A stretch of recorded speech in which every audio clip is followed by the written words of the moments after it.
Hey there, and welcome to the first episode of Better Blogging. I'm your host, Jared Morris, and this video blog series will do exactly what the title says it's going to do. We're going to talk about ways to make our blogs and make our blog posts better. And to kick it off, there's really, for me, only one way to kick this off. And I want to share a little bit of a story with you. I was having dinner with another blogger from here in Dallas last week. And we were talking about some ways that he can improve his blog. And he right now writes for a hyperlocal blog, which basically talks about things to do in a city. And so it's specific. They talk about different art exhibits, music shows, different cultural events that are going on in the city. And he was a little bit frustrated because he felt somewhat boxed in. Not just in terms of what kind of content he could write, but the kind of traffic that they could drive, the kind of audience that they could bring in. Because obviously their blog was very much about one niche. And so when it's about one niche, you as much as you can, you want to keep your content within that niche, and you're going to have to drive traffic from that niche. And so it can give you a little bit of a feeling of being boxed in. And so we were talking about some different ways that he can alleviate that feeling and go back to having more fun again and having a little bit more freedom and having a bigger pool of people that he can draw from in terms of grabbing readers. And so we talked about, well, he's got this hyperlocal site. Why not do a site that is very similar but does it for all of the United States and create a domain name that basically does that? So whereas his blog might be things to do in city X, now he can start a blog called Things to Do in America. And think about what that can do. So as opposed to just having to talk about things to do in the city that he lives in, now he literally has the freedom to talk about anything. Things to do in America.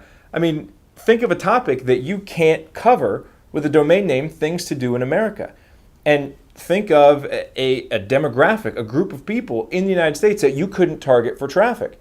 Well, immediately when we started talking about this, I saw his eyes just light up and his face brightens up. And he started smiling. He looked like he wanted to pull out his laptop and just start blogging right then.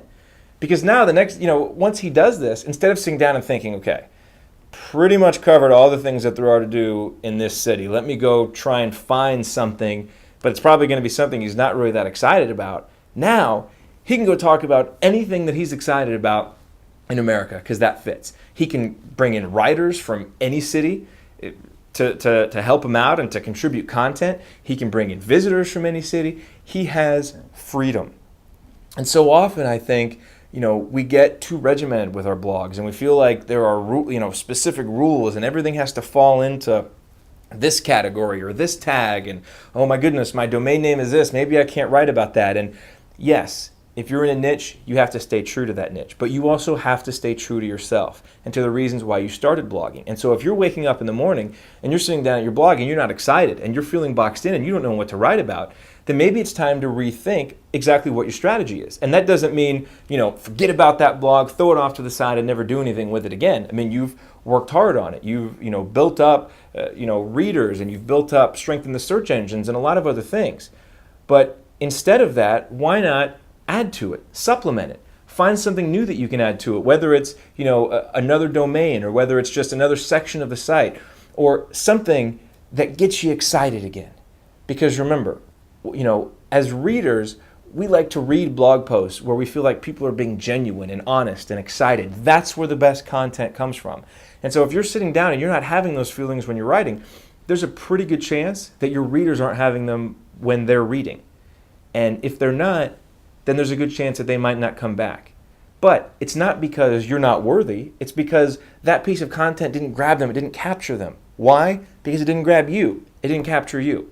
So, this is the first video blog in this Better Blogging series. And obviously it's very general. We're going to get much more specific in the future with tutorials and screencasts and some real specific tips and ideas and tricks that you can use to make your blog better.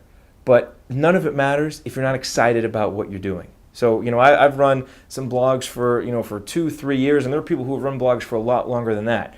And, it's almost like a relationship. You have to find ways to keep it fresh.